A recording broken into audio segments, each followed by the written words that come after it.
Bismillahirrahmanirrahim. We are going to start our new chapter Intelligence under the course of Educational Psychology EDUC 3112. I am your course instructor Dr. Faiza Shaheen here. This is our lecture number 7. In this lecture, we will discuss the following points: the concept of intelligence, and what is the nature, definitions and need of the knowing this concept of intelligence. And later on we will see some theories of intelligence. Theories of intelligence are very much in number, so only 3 or 4 will be discussed in this lecture, and next will be discussed in the coming lecture. Starting from the concept of intelligence, आप सब ने intelligence term के बारे में पहले सुन रखा होगा कि कोई कितना इंटेलिजेंट है, कितना अच्छा सोशलाइज करता है, कितने अच्छे न्यू आइडियाज़ और कॉन्सेप्ट्स को ग्रैस्प कर लेता है, किसी की अंडरस्टैंडिंग और प्रॉब्लम सॉल्विंग स्किल बहुत अच्छी है, या फिर कोई किसी की सोशल एडजस्टमेंट्स, किसी की सक्सेस इन प्रोफेशन या एजुकेशन में सक्सेस, एकेडमिक्स में वो बहुत अच्छी है। इस तरह के डिफरेंट कॉन्सेप्ट्स हम इंटेलिजेंस के साथ इसको रिलेट करते हैं। तो वो ये जानने की ज़रूरत है कि what is the concept of intelligence. So starting from here, one of the most important single variables which affect schooling is intelligence. So basically we take intelligence as an academic trait. The success in academics is associated with the intelligence. Intelligence is the ability to acquire and apply knowledge. Success in school and colleges and in one's own profession. So social adjustment, possession of general information, etc. So under these all terms we have seen that the success in school, college or in profession, or the social adjustment, or generally the possession of general information, these are associated with the concept of intelligence. The word intelligence is derived from the Latin verb intelligere, which means understanding. Now we will see some definitions by different psychologists. According to Alfred Binet, intelligence is the ability for judgment or common sense. So this is very simple and comprehensive definition of intelligence, which says it is about your common sense and your ability for judgment, how you can make judgment and evaluate the situations. This is your intelligence. According to Thorndike, one's capacity to deal effectively with situations is called intelligence. In this definition we see that whatever the capacity one has to deal effectively with the situations, effectively means to fulfilling the goals. So if we can deal with each new or old situation accurately, that is our capacity. Whenever we encounter some problem, some new situation, we behave differently. This is about are different levels of intelligence. It has varied tendencies among different people. According to Jean Piaget, intelligence is the ability to adapt to one's surrounding. This is very comprehensive definition again, which takes our notice towards the social adjustment, that if we easily have the ability to adapt towards our surroundings, we are intelligent. In the words of Cyril Burt, intelligence is the capacity of flexible adjustment. So again, this is the intelligence that makes you well adjusted in the society. According to David Wessler, the global capacity to think rationally, act purposefully and deal effectively with the environment is called intelligence. So after seeing these 5 definitions one by one, we must have come to know that what is the concept of intelligence, and we should be able to develop our own definition about intelligence. Now we will see the comprehensive definition of intelligence. It says intelligence is defined as mental capability that involves the ability to reason, plan, to solve problems, to think abstractly, to comprehend complex ideas, to learn quickly, and to learn from experience. So, if one has all these abilities, he or she is intelligent. It is not merely book learning, which is a narrow academic skill, or it is not about test taking smartness. It may be one outcome of the intelligence, but broadly speaking, intelligence is about how do you have the mental capability to reason, to plan, to solve your problems. To think abstractly means that you can think beyond the physical things, comprehend complex ideas, and learn quickly. So now we will see that what is the nature of intelligence, because we have seen and heard many things associated with the concept of intelligence in our surroundings. कभी हम कहते हैं कि कोई successful है तो वो intelligence की वजह से है, कभी हम कहते हैं कि कोई इंसान जल्दी चीज़ों को लर्न कर लेता है तो हम कहते हैं वो इंटेलिजेंट है, कभी अगर कोई अच्छा well adjusted in the society है तो हम कहते हैं कितना इंटेलिजेंट है या कितना ज़हीन है. तो हम इस तरह डिफरेंट चीज़ों को इंटेलिजेंस के साथ डिनोट करते हैं. तो यहाँ पे हम देखेंगे कि नेचर ऑफ इंटेलिजेंस क्या है. Intelligence is not acquired after sustained labour, it is a gift from nature. So basically we can say that it is a natural tendency in any individual that he or she is intelligent. Number 2 says intelligence is not memory. An intelligent person may have poor memory. So हम ये नहीं कह सकते कि जो person intelligent है वो memory भी उसकी बहुत अच्छी है, उसको जल्दी चीज़ें या lesson याद रहता है, ये ज़रूरी नहीं है. इंटेलिजेंस का मेमोरी के साथ बज़ाहिर कोई लिंक नहीं है. Intelligence is not a skill which a worker requires after planned practice.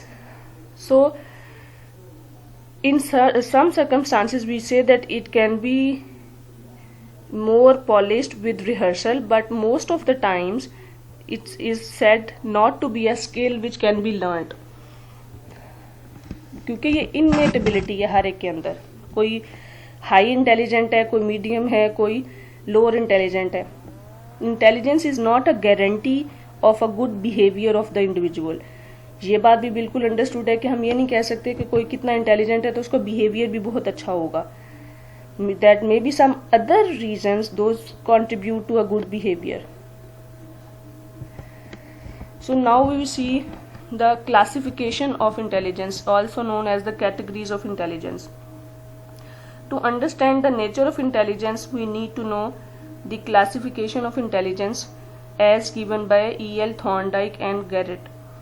They say that we can classify intelligence in 3 categories, classifications. Number 1, concrete intelligence. Number 2, abstract intelligence. And number 3 is social intelligence. So we will see these 3 one by one. Concrete intelligence, जैसा कि इसके नाम से ही जाहिर है कि it is about the whole concept or having a specific skill. It is an ability of an individual to comprehend actual situations and to react to them adequately. The concrete intelligence is evident from various activities of daily life. This type of intelligence is applicable when the individual is handling concrete objects or medicines. Engineers, mechanics, and architects have this type of intelligence. So it is about concreteness, and where it is practiced in our day-to-day activities of life. We apply certain knowledge and skills but in handling concrete objects, just as the same engineers, mechanics और architects के पास इस तरह की concrete intelligence होती है. Number 2 classification is abstract intelligence. The things which are beyond physical existence, those are abstract. So it is the ability to respond to words, numbers and symbols. Abstract intelligence is required in the ordinary academic subjects in the school. This is acquired after an intensive study of books and literature. So they say good teachers, lawyers, doctors, philosophers, etc. have this type of intelligence. So it is ignoring the point or contradicting with the point read earlier that it cannot be a learned skill. So intelligence, by practicing and having a in-depth knowledge about and readings of the subjects in the school, it can be learned. And they say that this type of intelligence is generally seen among good teachers, lawyers, doctors and philosophers. On number 3, they say there is the category of social intelligence. It means the ability of an individual to react to social situations of daily life. हमारा इस चीज़ से भी बड़ा सामना होता है. हम देखते हैं कि वो इंडिविजुअल जो रोज़मर्रा आने वाले सिचुएशंस को अच्छे तरीके से हैंडल कर सकता है, तो वो हम सोशली इंटेलिजेंट कहलाएगा. Adequate adjustment in social situations is the index of social intelligence. Persons having this type of intelligence know the art of winning friends and influencing them.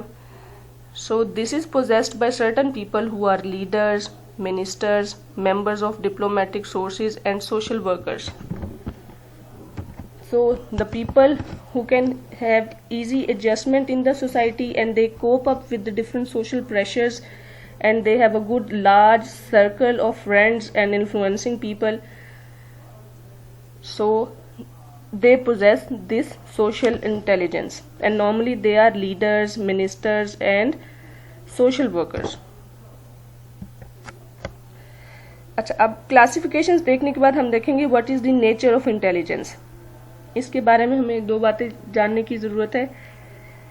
वो कहता है कि we see the nature of intelligence as the ability for adjustment to the environment, ability to perceive relationship between various objects and methods, ability to solve problems, ability to think independently, ability to learn maximum in minimum period of time, ability to benefit from one's own experience and the experience of others. So अगर हम ये कहें कि intelligence एक broader term है तो ये गलत नहीं होगा, क्योंकि बहुत सारे एक्शंस और रिएक्शंस जो हम डेली करते हैं वो हमारी इंटेलिजेंस से रेलिवेंट हैं. जैसे हम किस तरीके से किसी चीज़ को परसीव करते हैं, एडजस्टमेंट इन द सोसाइटी और इन्वायरमेंट को कैसे लेते हैं और कैसे जल्दी एडजस्ट हो जाते हैं, और how do we solve problems, how do we think independently, and how can we learn maximum in a short period of time, and how can we get best benefit from our own experience as well as from the experiences of the other people. So this is all is known as intelligence. So they say intelligence is an inborn ability of an individual. The distribution of intelligence is not equal among all human beings. There is wide individual difference that exist among individuals with regard to the intelligence.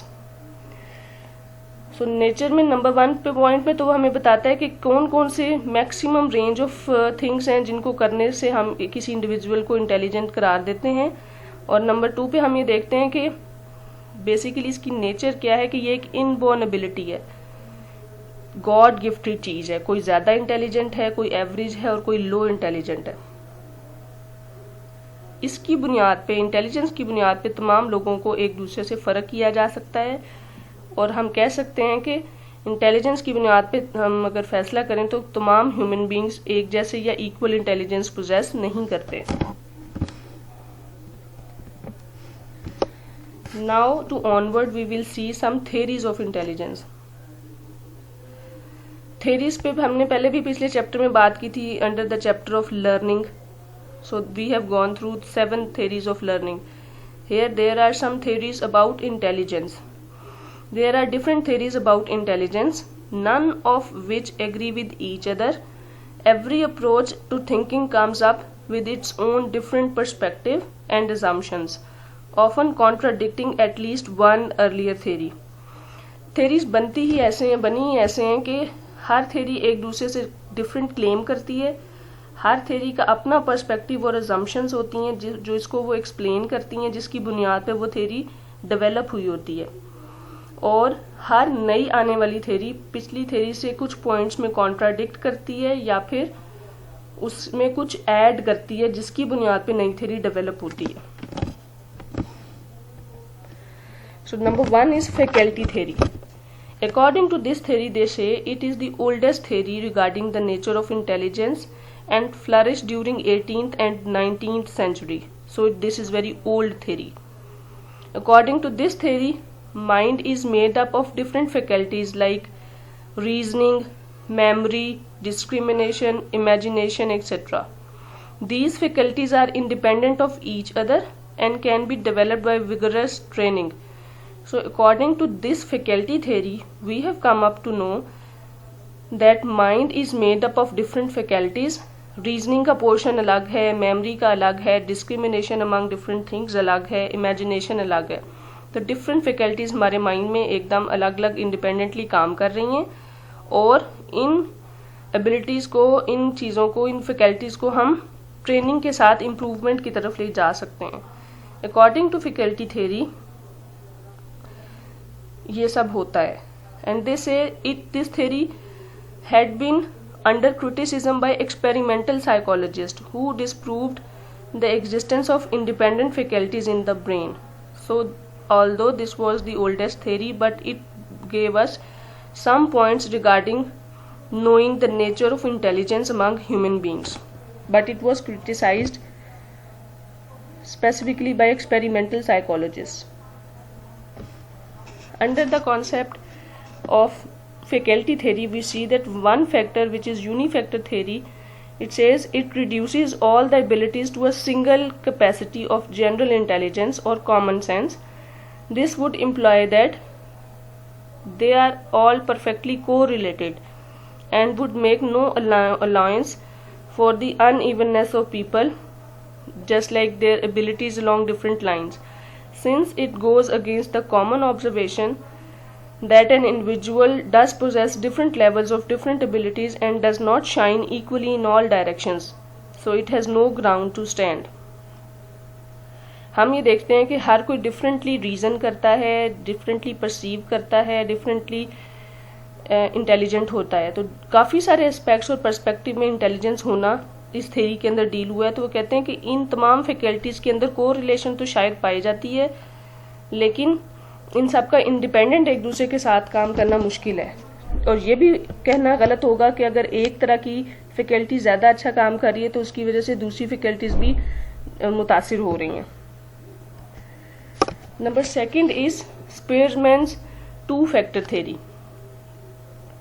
It was developed in 1904 by an English psychologist, Charles Spearman, who proposed that intellectual abilities were comprised of two factors. One is general ability or common ability, known as G factor, and the other a group of specific abilities known as S factor, which is specific abilities. So according to this theory, G and S factor is need to be learned. G for general factor and S for specific factor. The concept of this theory says G factor is universal inborn ability. Greater G is an individual leads to greater success in the life, whereas S factor is acquired from the environment.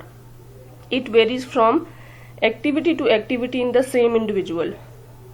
This is evident that general understanding and specific understanding is different from environment to environment and activity to the activity among all the individuals.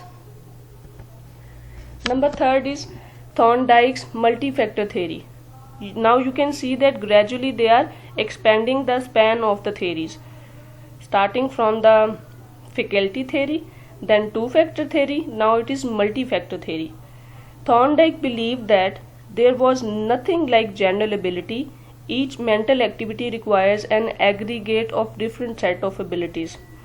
ऐसे नहीं हो सकता कि एक वक्त में अगर हम इमेजिनेशन कर रहे हैं तो सिर्फ इमेजिनेशन ही कर रहे हैं, या एक वक्त में अगर हम कुछ परसीव कर रहे हैं तो माइंड उसको सिर्फ परसेप्शन की तरफ लगा हुआ है। वो कहता है कि aggregate of different set of abilities, यानी टोटल सब एबिलिटीज को मिला के मेंटल एक्टिविटी अकर होती है। इसके कॉन्सेप्ट में वो कहता है कि he distinguish the following 4 attributes of intelligence, यानी इंटेलिजेंस की 4 एट्रीब्यूट्स है। Number 1 level, number 2 range, number 3 is area, and number 4 is speed. So according to level, it refers to the level of difficulty of a task that can be solved. कितनी level का आपको मुश्किल task दिया गया है। Range refers to the number of task at any given degree of difficulty, उसकी range क्या है। Area means the total number of situations at each level to which the individual is able to respond.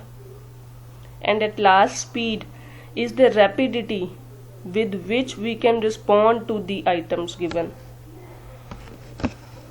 Next is Thurstone's theory. This is the fourth theory which will be dealt, and this is the last theory in this lecture. We will discuss it. Primary mental abilities or the group factor theory. It states that intelligent activities are not an expression of innumerable highly specific factors, just as told by the previous theory Thorndike claimed, nor it is the expression primarily of the general factor that pervades all mental activities. It is the essence of intelligence as Spearman held. Instead, the analysis of interpretation of Spearman's and other led them to the conclusion that, so basically it is going to conclude on the last theory at the third time we have discussed. It says, which is written in green words, certain mental operations have in common a primary factor that gives them psychological and functional unity, and that differentiates them from other mental operations. So we think in step by step process, mental operations जो है वो सबसे पहले primary factor की वजह से होते हैं, और उसके बाद में साइकोलॉजिकल और फंक्शनल यूनिटी के साथ मेंटल ऑपरेट करता है डिफरेंट एक्टिविटीज के ऊपर। According to Thurston theory, these mental operations then constitute a group. A second group of mental operations had its own unifying primary factor, and so on. So under these groups, mind works. In other words, there are a number of groups of mental abilities, each of which has its own primary factor, giving the group a functional unity and cohesiveness. इस तरह different groups अगर Aahista Aahista primary और further जो हैं functional unity के साथ काम करते रहेंगे तो हर ग्रुप के पास एक प्राइमरी ग्रुप फैक्टर भी होगा, और इस तरह वो डिवाइड होते जाएंगे जिस तरह फुल मेंटल एबिलिटी शो होगी। वो कहता है कि each of which has its own primary factor, giving the group a functional unity and cohesiveness. Each of these primary factors is said to be relatively independent of the others. यानी हर जो group है वो दूसरों से अलग अलग इस तरह काम करेगा जिससे हम इसको समझ सकते हैं। So under this concept, Thurston further explains, he has given the following 6 primary factors. The number factor is an ability to do numerical calculations rapidly and accurately. जिस तरह हम मैथ के क्वेश्चंस को अच्छे से सॉल्व कर सकते हैं तो वो हमारा n फैक्टर है, number factor. The verbal factor V, found in test involving verbal comprehension, जो हम बोलने में हमारी लैंग्वेज एफिशिएंसी में शो होता है। The space factor which is denoted by S. It involved in any task in which the subject manipulates the imaginary objects in space. So under space कैसे कैसे हम imaginary तौर पे एक ऑब्जेक्ट को मैनिपुलेट करके सोच सकते हैं और उस पर वर्क कर सकते हैं। M factor is memory, involving ability to memorize quickly. Next is his word fluency factor. Word fluency factor means how frequently you can isolate the words, involved whenever the subject is asked to think of isolated words at a rapid rate. जल्दी जल्दी quickly आप कैसे different words को isolate करके with in the subject सोच सकते हैं। The reasoning factor is denoted by R, which is found in tasks that require a subject to discover a rule or principle involved in a series or groups of letters. So this is the ability of reasoning factor denoted by R. So according to all these factors, 6 primary factors, he says that based on these factors, Thurston constructed a new set of intelligence known as Test of Primary Mental Abilities, which is PMA. This test is used to measure the level of intelligence. So at the end we will see the review of the lecture. Under this lecture we have gone through the concept of intelligence. We have seen that different abilities and tendencies to reason, to solve the problems, to adjust in the society, to perceive, to imagine, to work well, to having a good adjustment, to understand the situations. These all are the concept of intelligence, and there were some definitions, and later on we have seen the classification and nature of intelligence. And at the end we have gone through 4 theories of intelligence prescribed by different 4 psychologists. According to their assumptions, their theory says that intelligence has been defined and explained with their own viewpoints. So this is the end of your lecture. Thank you.